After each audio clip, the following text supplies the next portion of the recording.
Florida has quietly been one of the most improved teams in the country. Now, they knock off LSU this past weekend.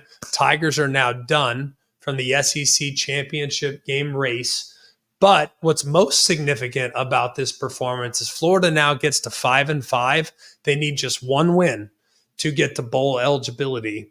And it can come this week, perhaps, against a top 10 Ole Miss team, or it could come against a 1-9 Florida State team.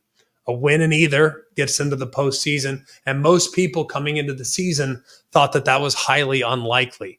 What I thought was most impressive about this, Florida's a really young team. We know that, right?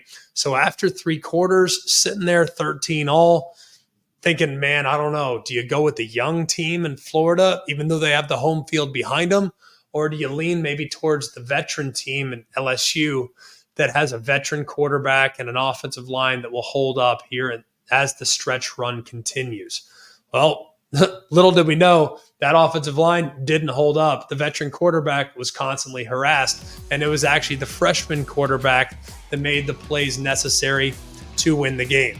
You're sitting there watching DJ Lagway throughout, and well, you could tell he wasn't 100%. Nowhere near 100%. He's got a hamstring injury from a couple weeks ago. He got hurt against Georgia. Biggest moment of the game. Fourth quarter, early in the fourth quarter, you see how he moves, steps up to avoid the pressure from the LSU defensive end, Braden Swinson. He gets hit from the other side, throws a perfect ball to Elijah Badger that is tackled down around the goal line. Amazing. Absolutely amazing. It sets up the Jacoby Jackson touchdown run to take the lead. Those were the plays that you would anticipate Garrett Nussmeier making, not the true freshman that is at way less than 100%, and Lagway delivers.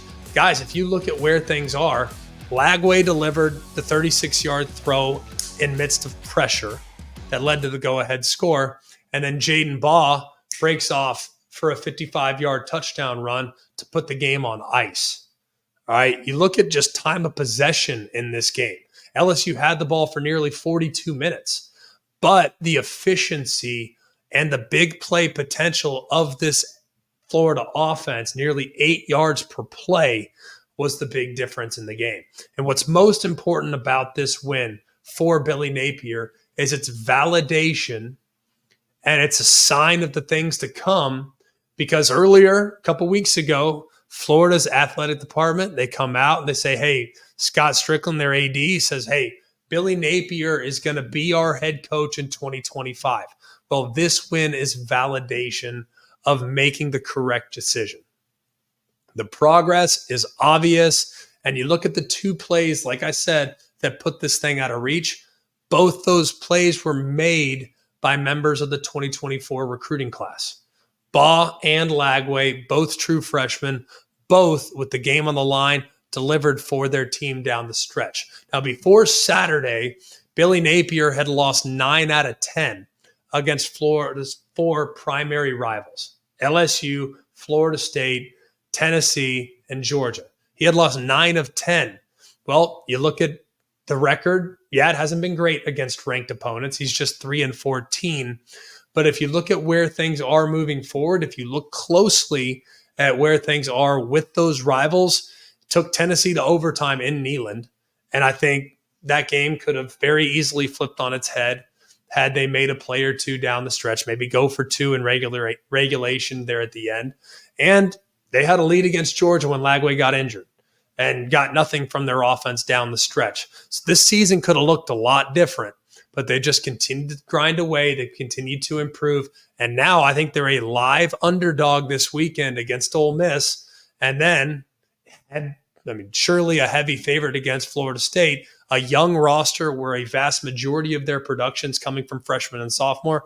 They'll get 15 extra practices here in the winter to kind of jumpstart the 2025 season. So very exciting times for Florida coming up. I think they got a chance to be a real dangerous team in 2025 if their youth can continue to develop. As far as LSU is concerned, a couple weeks ago, they rally against Ole Miss and they win that game, even though they really didn't have much business winning that game. They went out after that game and destroyed Arkansas. And now you're sitting there thinking like, all right, LSU's a top 8 team in the country. Even though they lost to SC earlier in the year, like they're back on track, and Brian Kelly has this thing trending in the right direction. Well, they've now lost 3 in a row. That's the longest losing streak in Brian Kelly's 3 seasons as the LSU Tigers head coach. They got crushed by mobile options at quarterback by A&M and Alabama, but against Florida, it was their own inability to block and protect that led to them losing the game. So LSU at a bit of a crossroads, and it's a difficult game coming up this weekend against Vanderbilt, whose quarterback, by the way, much like A&M and Alabama, is extremely mobile. So gotta have it situation this weekend for LSU if they want to salvage anything from what's been a very disappointing season.